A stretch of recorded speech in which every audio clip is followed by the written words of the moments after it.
Hello दोस्तों, इस video में हम लोग बहुत ही इंपॉर्टेंट स्टॉक डिस्कस करने वाले हैं। तो इस डिस्कशन में हम लोग क्या डिस्कस करेंगे? पहली चीज़ हम लोग इसके रिटर्न डिस्कस कर लेंगे कि अभी तक इस स्टॉक ने की परफॉर्मेंस कैसी थी। दूसरा हम डिस्कस करेंगे इसकी होल्डिंग्स की कि एफ आईज ने कितना होल्ड किया है, डी आईज ने कितना होल्ड किया है, रिटेल इन्वेस्टर्स ने कितना होल्ड किया है। और तीसरा सबसे इंपॉर्टेंट डिस्कशन होगा इसके चार्ट पर कि ये स्टॉक चार्ट पर कैसे दिख रहा है। लेकिन कभी भी किसी भी वीडियो को देखें, चाहे वो यूट्यूब है या फिर कहीं से भी आपको कोई टिप्स दे रहा है या फिर कोई आपको इस तरह से स्टॉक सजेस्ट कर रहा है, आपको वो स्टॉक नहीं लेना है। आपको अपनी एनालिसिस करनी है, आपको अपनी लर्निंग करनी है। उसके बाद किसी स्टॉक में आपको एंट्री बनानी है, वो भी आपको अपना रिस्क मैनेजमेंट देख के। स्टॉक मार्केट में रिस्क मैनेजमेंट ही सबसे बड़ा खेल है।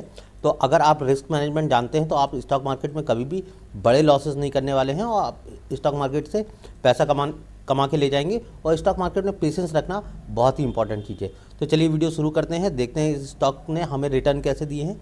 तो ये वन डे का स्टॉक है। इस स्टॉक ने अभी 52 वीक का जो है हाई ब्रेक किया है। 52 वीक का जब कोई स्टॉक हाई ब्रेक करता है तो वो लोगों के रडार पे आ जाता है। फिर लोग उस स्टॉक को देखना स्टार्ट कर देते हैं, वॉच करना स्टार्ट कर देते हैं और उसमें इन्वेस्टमेंट करना स्टार्ट कर देते हैं।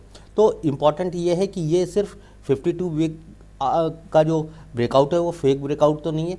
तो हम लोग ये सारी चीज़ें हम लोग डिस्कस करेंगे इस वीडियो में। आप वीडियो में बने रहिएगा, वीडियो पूरा देखिएगा तो आपको इस स्टॉक से रिलेटेड सारे डाउट क्लियर हो जाने वाले। वन डे में इसने 9.39% की मूवमेंट दी है, जबकि इसका वीकली जो रिटर्न है वो निगेटिव रिटर्न है। वीकली इसने 2.34% का जो है निगेटिव रिटर्न दिया है। लेकिन इसका जो 1 मंथ का रिटर्न है ये पॉजिटिव रिटर्न है। 1 मंथ में 3.08% का रिटर्न दिया है, जबकि 1 ईयर में इसके जो रिटर्न है 41% के रिटर्न है, जो कि ठीक ठाक रिटर्न है, अच्छे रिटर्न कहा जाएगा। अगर एक साल में कोई स्टॉक 41% का रिटर्न दे रहा है तो ये एक अच्छा रिटर्न होगा। लेकिन 5 ईयर का अगर हम इसका रिटर्न देखें तो 66.83% का रिटर्न है।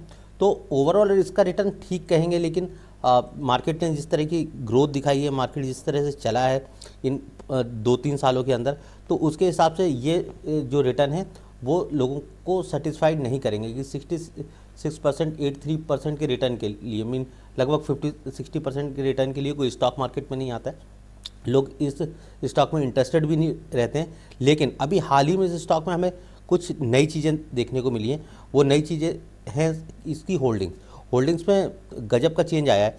होल्डिंग्स पे अगर हम लोग यहाँ पे जाएं तो होल्डिंग्स पे सबसे पहले हम देख रहे हैं कि यहाँ पे प्रमोटर्स ने अपनी होल्डिंग्स बढ़ा दी हैं। जब प्रमोटर्स अपनी होल्डिंग्स बढ़ा रहे हैं तो स्टॉक्स जो है ना थोड़ा सा सेंसिटिव होगा। ये म्यूचुअल फंड की होल्डिंग है। प्रोमोटर्स की होल्डिंग देखिए, प्रोमोटर्स की होल्डिंग जो है कांस्टेंट है। म्यूचुअल फंड ने अपनी होल्डिंग जो बढ़ा दी है। जब म्यूचुअल फंड अपनी होल्डिंग्स बढ़ा रहा है तो इसका मतलब कहीं ना कहीं म्यूचुअल फंड्स को इस स्टॉक पे भरोसा हो रहा है। ये होल्डिंग्स बढ़ाई गई सितंबर 2023 में, आज से कुछ महीने पहले। अगर हम लोग यहाँ पे डीआईज़ की होल्डिंग्स की बात करें तो डीआईज़ ने भी अपनी होल्डिंग्स को इंक्रीज़ कर दिया है। डीआईज़ की अभी करंट जो होल्डिंग्स आप यहाँ पे देख सकते हैं 1.22% के आसपास है। अभी आधे % के आसपास इस इंडस्ट्री में इनकी होल्डिंग्स हुआ करती थी डीआईज़ की। लेकिन अगर हम एफआईज़ की करें तो इन्होंने अपनी होल्डिंग्स को कम किया हो। हालांकि 24% का स्टेक्स है एफआईज़ के पास। रिटेल इन्वेस्टर 38% के आसपास है। रिटेल इन्वेस्टर लगभग इसमें कांस्टेंट है, 38 कभी 40% के आसपास रिटेल इन्वेस्टर इसमें इन्वेस्ट करके रखता है। तो ये तो इसके होल्डिंग्स की बात हो गई, ये इसके रिटर्न्स की बात हो गई। लेकिन स्टॉक में इस तरह का मूवमेंट अगर यहाँ पर स्टॉक की बात देखें, प्रमोटर्स अपनी होल्डिंग्स को कांस्टेंट रखे हैं, म्यूचुअल फंड अपनी होल्डिंग्स बढ़ा रहा है, 9% से लेके 12% तक की उसने इंक्रीज़ कर दी। तो जरूर से चार्ट में कुछ तेज़ी दिखाई दी होगी, चार्ट में ये होल्डिंग्स हमें दिख रही होंगी। तो हम अब इसकी चार्ट की एनालिसिस करेंगे। तो यहाँ पर हम लोग जाएंगे इसके चार्ट पे। यहाँ पे खोलते हैं हम इस स्टॉक का चार्ट, इसको क्लोज़ कर देते हैं, है ना। और यहाँ पे हम लोग लेमन ट्री का जो है हम लोग चार्ट ओपन करेंगे यहाँ पे जाके। चलिए, ये सारे इंडिकेटर्स हम लोग यहाँ से रिमूव कर देते हैं। देखिए, ये वीकली चार्ट है लेमन ट्री का। लेमन ट्री के चार्ट को हम लोग थोड़ा सा बड़ा कर लेते हैं ताकि हमें चार्ट जो है ठीक से समझ में आ जाए, चार्ट पे हम लोग देख पाएँ। तो यहाँ से भी इंडिकेटर रिमूव करते हैं और यहाँ पे हम लगाते हैं इसका वीकली चार्ट ताकि इसकी एनालिसिस ठीक से कर पाएँ। हाँ, देखिए, अभी जो इसका जो ब्रेकआउट है वो इस कैंडल का ब्रेकआउट 126 के आसपास का ब्रेकआउट है और 130 के आसपास स्टॉक अभी मार्केट में ट्रेड कर रहा है। अगर ये स्टॉक अगर हम लोग बात करें, देखिए ये ट्रेंडिंग स्टॉक्स है, यहाँ पे एक इसने ट्रेंड डेवलप किया है और ये ट्रेंडिंग स्टॉक है, और यहीं कहीं पे जो है ना लोगों ने होल्डिंग्स अपनी बढ़ाई हैं, प्रोमोटर्स ने अपनी होल्डिंग्स बढ़ाई हैं, FIIs अपने जो होल्डिंग्स को कांस्टेंट रखे हुए, रिटेलर्स के पास भी ये स्टॉक है।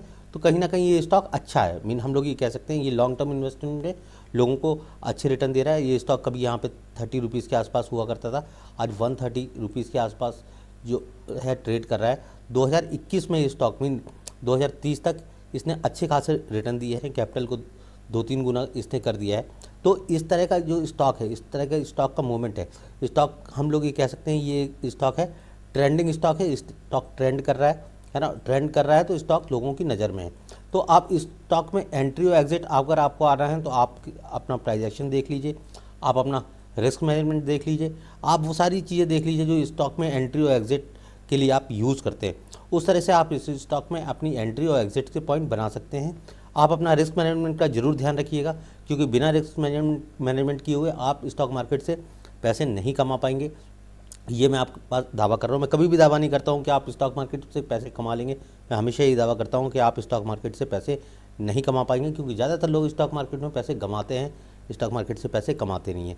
तो आपको ये रिस्क मैनेजमेंट अगर ये सारी चीज़ें आती हैं तो आप इस स्टॉक को फिर वॉच कर सकते हैं, अपनी वॉच लिस्ट में आज से ऐड कर सकते हैं। अगर ये वीडियो आपको पसंद आता है तो आप इस चैनल को सब्सक्राइब करना बिल्कुल भी मत भूलिएगा, क्योंकि इसी तरह के ट्रेंडिंग स्टॉक मैं आपके साथ डिस्कस करते रहता हूँ, इसी तरह की नॉलेज वाली चीज़ें मैं आपके साथ डिस्कस करते रहता हूँ।